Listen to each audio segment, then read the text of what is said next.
Setelah menerima suntikan vaksinasi COVID-19 tahap kedua, Bupati Jemberana Inengat Tambe mengatakan proses vaksinasi terus dipercepat.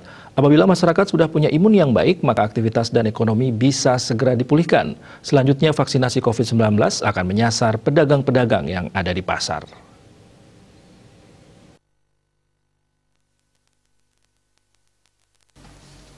Bupati Tambe menjelaskan selain mempercepat proses vaksinasi, pihaknya juga telah melakukan berbagai upaya dalam menangani pandemi COVID-19 ini. Sesuai arahan Presiden Jokowi, seluruh kepala daerah dituntut untuk seimbang dalam menangani kesehatan dan ekonomi.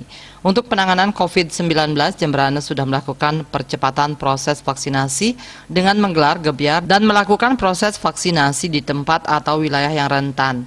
Pihaknya juga sudah memiliki lab PCR yang sudah di-launching minggu lalu. Untuk permasalahan ekonomi, Bupati dan jajaran sudah berkoordinasi dengan pemerintah pusat untuk kemajuan pembangunan di Jemberana. Sementara Jubir Satgas Penanganan COVID-19 Jemberana Igusti Agung Putu Arisanta mengatakan, petugas pelayan publik yang sudah selesai menjalani vaksinasi lengkap, diantaranya tenaga kesehatan yang sudah menjalani vaksinasi tahap pertama dan tahap kedua, serta pelayan publik meliputi TNI, Polri, dan ASN. Pelayan publik seperti tokoh agama, tokoh masyarakat sudah 100% mendapat vaksin dosis pertama. Vaksinasi dosis kedua masih dalam proses sesuai dengan jadwal yang telah ditentukan.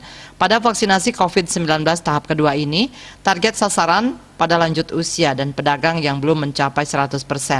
Sejumlah upaya masih dilakukan agar seluruh lansia bisa divaksinasi karena masuk dalam kelompok rentan yang berisiko terpapar COVID-19. Witari Denpos melaporkan.